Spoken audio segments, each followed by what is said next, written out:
From time to time, you might want to save sections that you can reuse on other pages, and it's really easy to do that. And it saves you loads of time by having to redesign sections over and over again.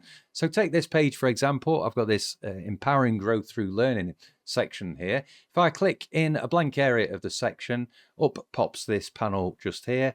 And then what I can do is I can go in and click the Save Section button just here.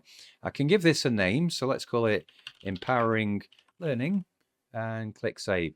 So now if I want to go and create a new page, or I want to edit any existing page, let's call this blank page 5, click Create. So I'm going to start with a blank page here.